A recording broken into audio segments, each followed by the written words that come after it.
This is Nobody Cares. This clip comes with a warning. No, it's not adult content warning or a language warning. It's very narcissistic. It's I did this, I did that, etc., and on and on and on.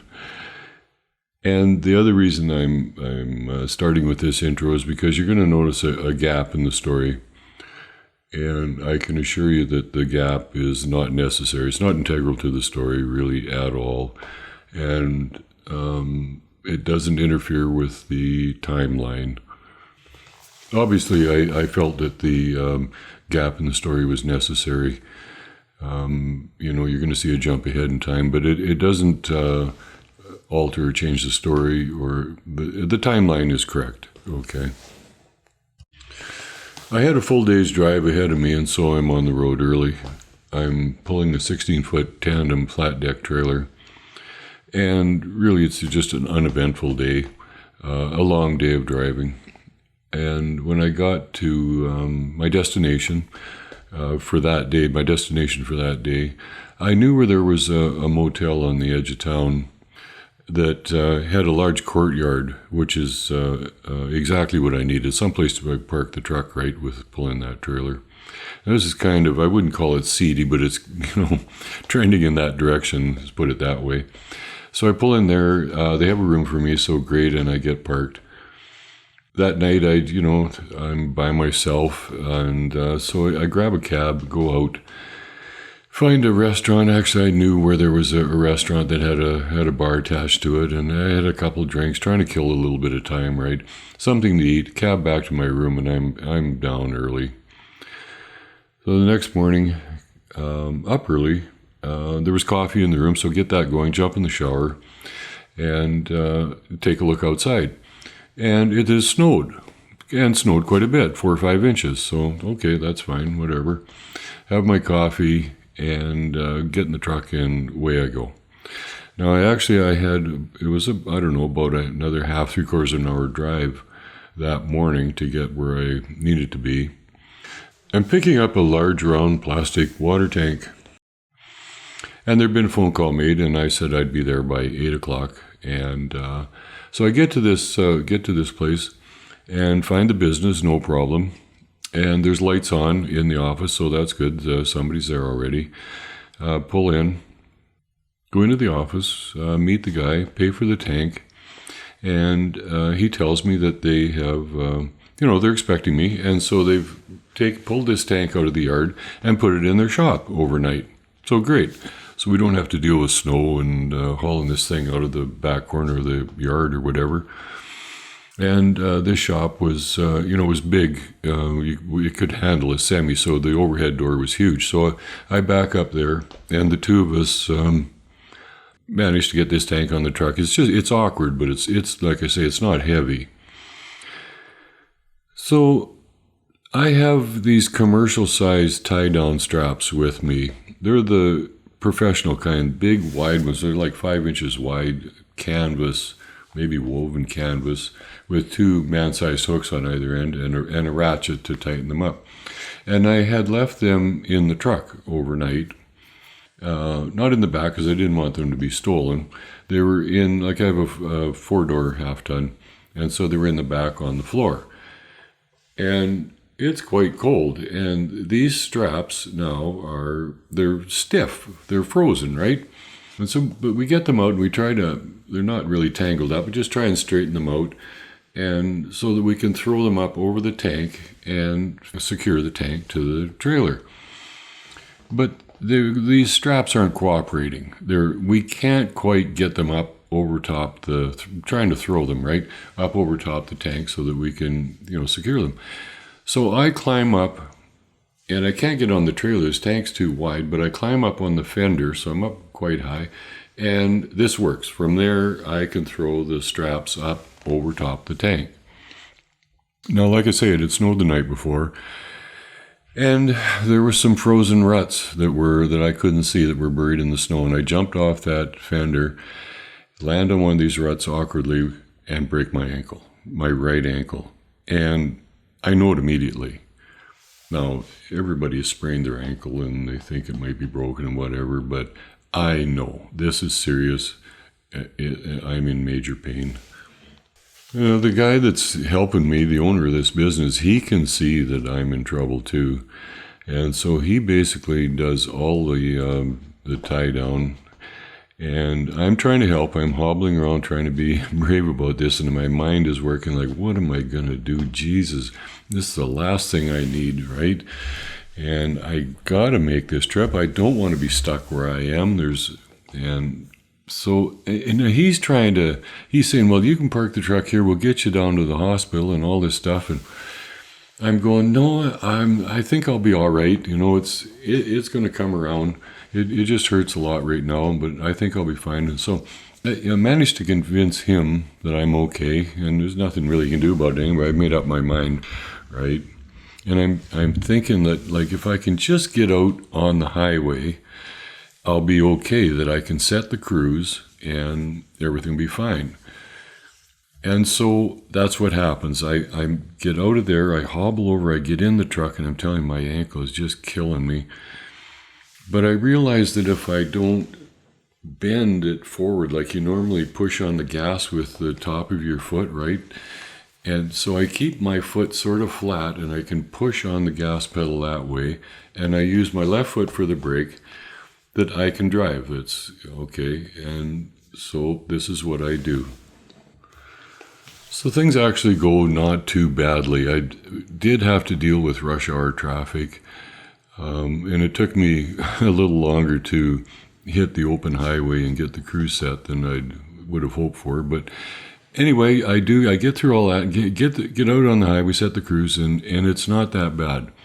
I'm just sitting there hanging onto the steering wheel, right? And eventually you have to take a leak, so just pull over on the shoulder and get out and stand right beside the driver's door. And people understand that. You got to go.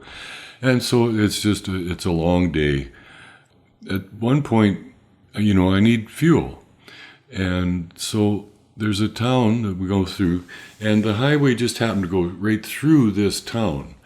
And so I spy a service station. It's a full service station.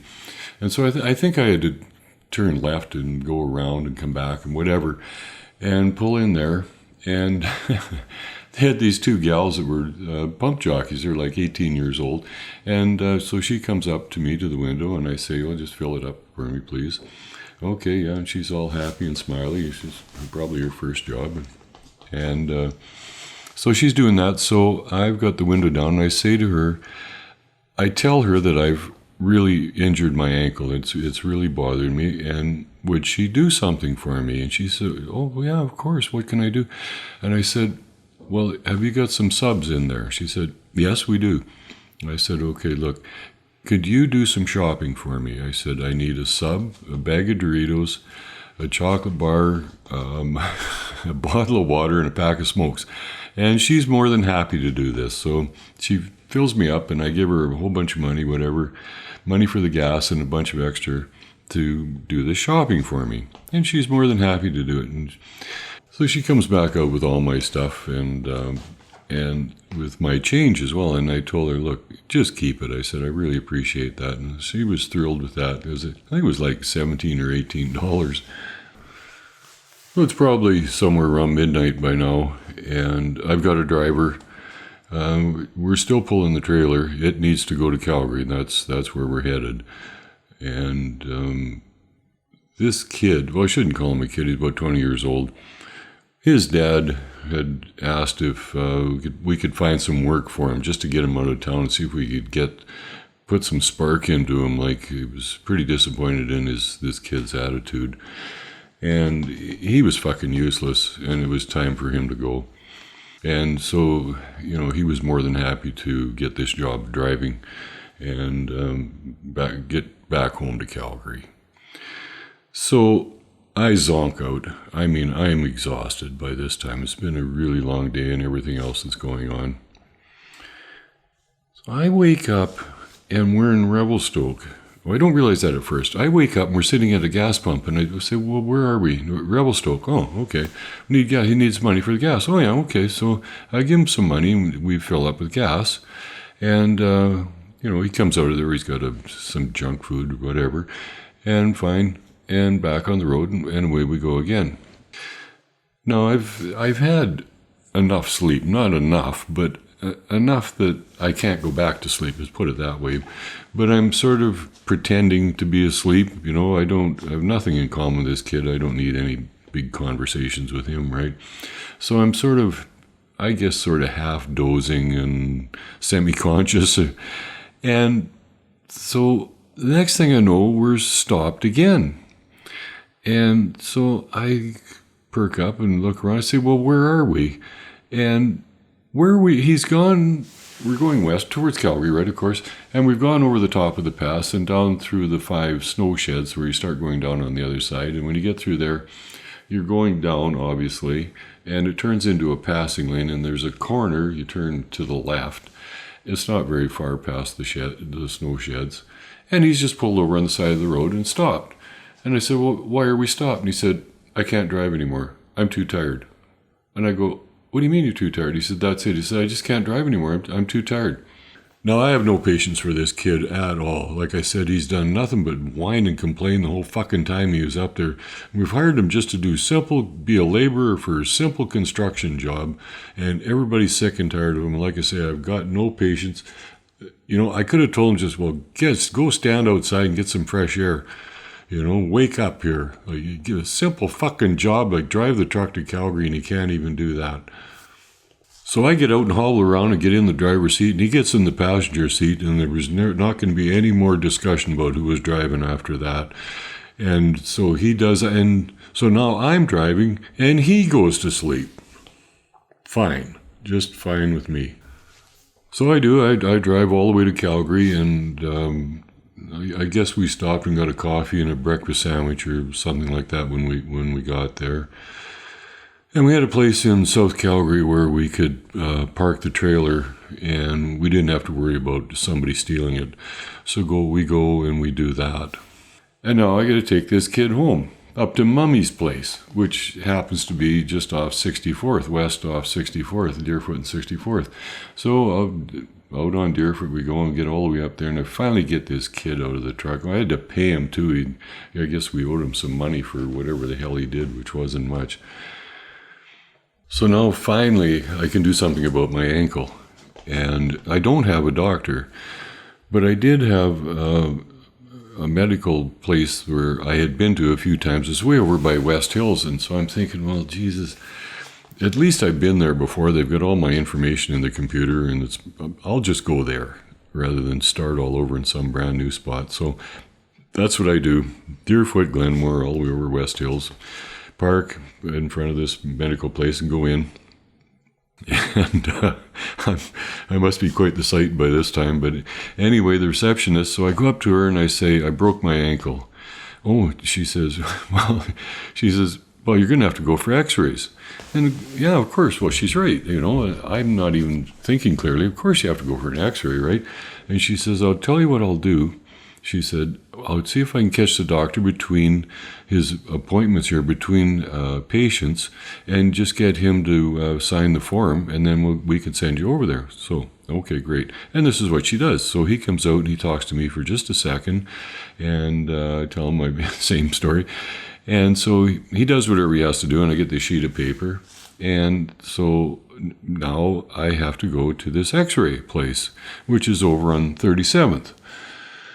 So back out in the truck and back, Glenmore 37th up, and so I find it, go in there, and with my sheet of paper, and now I have to wait. I don't have any, I'm not anybody special here, right? So I have to wait my turn.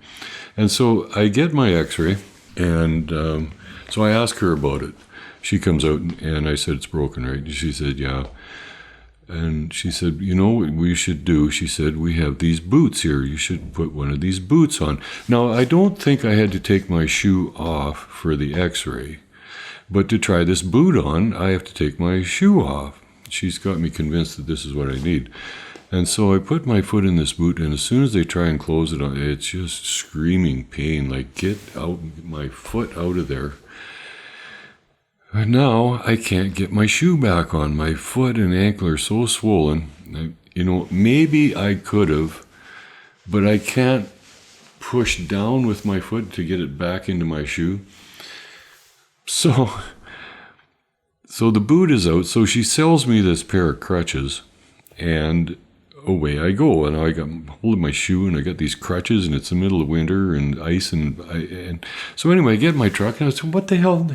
Now, what am I going to do? I need something for my pain, right?" So I drive all the way back over to the doctor's office, park there, and go in, and now I have to wait there too. Like, I'm not getting any special treatment there now. So I sit there, and finally I get in there to see him. And he hadn't seen the x-rays yet, but I tell him about them. And so he gives me a script for Percocets. So, okay, out I go, get in my truck, and now I'm looking for a drugstore.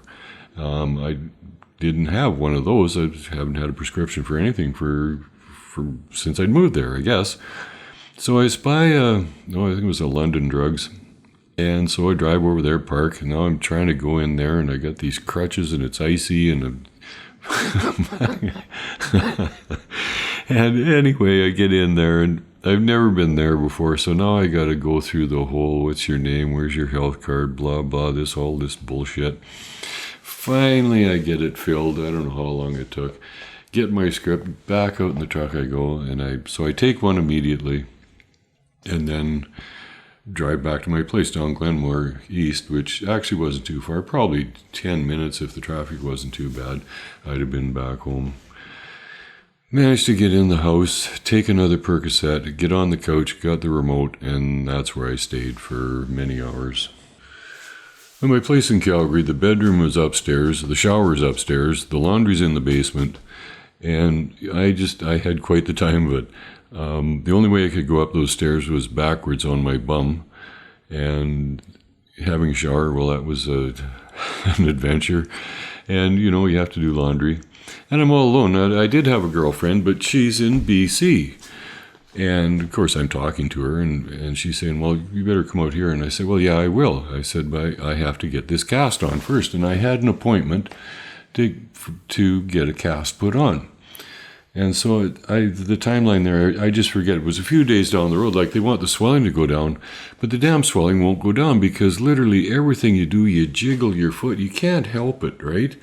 And so I'm looking at it, and it's still pretty swollen. So I go to this appointment anyway, and they take a look at it, and they go, "No, sorry, we can't do that. The swelling's got to come down more than that. It's got to look more like your other ankle." When they both look the same, phone us and come back, and we'll get you in right away and get the cast on. Well, I'm telling you, it was at least 10 days. It was a long, long time. And finally I figure it's close enough, so I call, and they get me in there, and I get a cast on. As soon as they put that cast on, I feel 100%. The pain goes away. It's not a walking cast. I'm not supposed to put too much pressure on it, but I can put some on it. I can get around. I still use the crutches a lot, and so this is great. So I phone my girlfriend and tell her I'm coming the next day. And so I do laundry and whatever, get ready to go. And now she's 5 hours away, but on a different highway. I got to down Highway 3 to get to her place. 5 hours.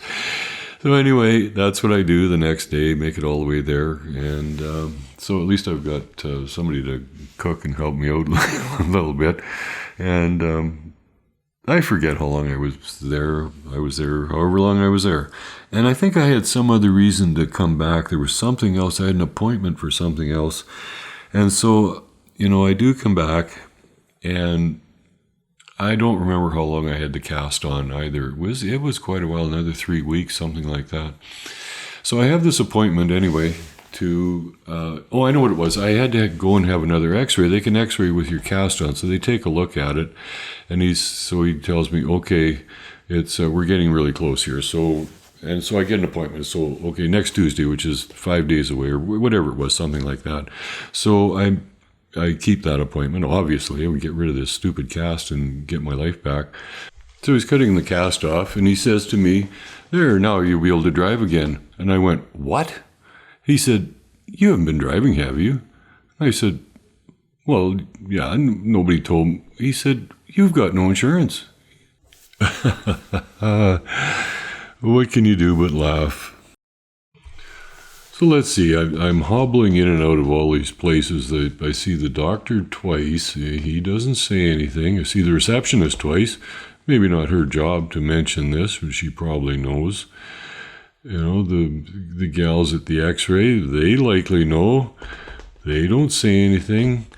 The pharmacist, again, it's not his job, but he probably knows. How about the gal that put my cast on? You know, her too. Like, what do these people think, that I've got my chauffeur-driven limo waiting outside to, shuttle me around town? There's an old Chinese saying that goes like this: same thing make you laugh, make you cry.